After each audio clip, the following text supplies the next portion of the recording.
Yo, what is good, my anime face? What is good?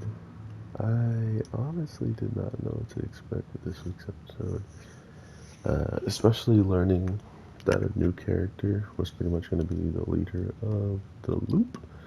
But now that we have an idea of what this is going to actually be looking like,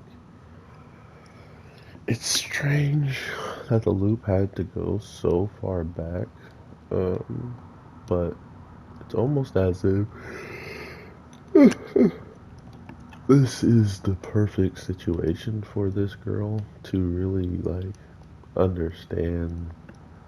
Like, yeah, you can try to have everything you want, but because of how Rika plays out her life here, you would think after all the things she told her, she would try to change that. But clearly, the thing that um, the girl doesn't get about Rika is Rika's doing this also to leave.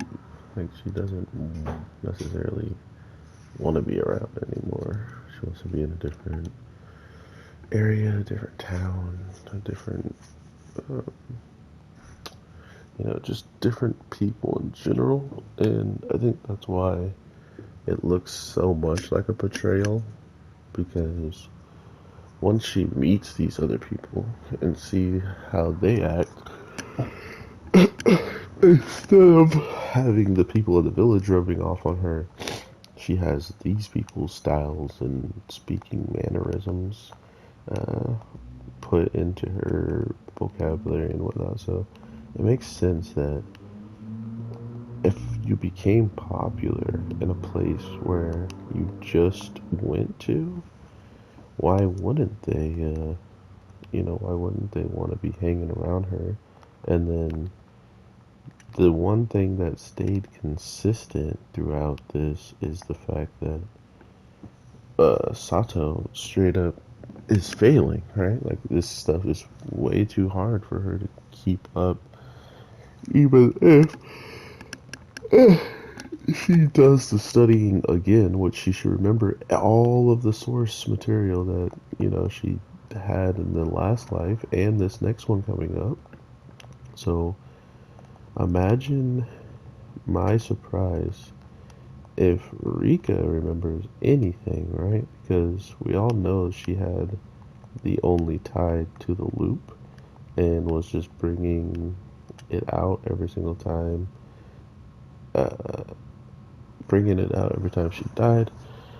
But it didn't feel as focused as this one, I guess you could say. It didn't feel as personal as well. Like, this loop is very, very personal, and I don't remember Rika really being in a position where it was like her doing because she wanted something or because she asked for it, right? Um, unless it was the girl who was in control of the time loop, like the younger girl.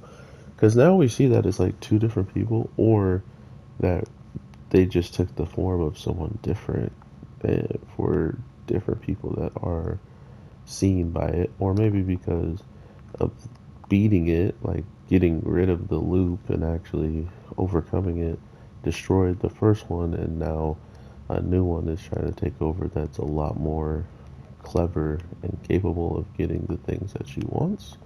I'm not entirely sure, but what I am sure about is this is one of the most weirdest shows to know now that um, Rika is going to betray her. She already saw it as a dream and she didn't want to believe it was true. But to then literally live out that whole scenario and find out you were right and it wasn't just a dream, I thought I could block that. It is unblockable.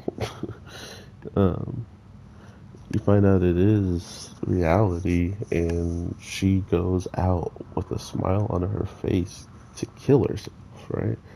Like, that's how confident Excuse me. That's how confident and actually angry she is at the situation of living the exact same thing Rika told her she would not live, even though she already had experienced it, right? Like, not only did I experience it and you did this, but now I'm reliving it. Like, nah, I'm just gonna kill us both. Like, that's pretty nuts. How uh, she kills Rika almost as if she doesn't know all of the rules of this, you know,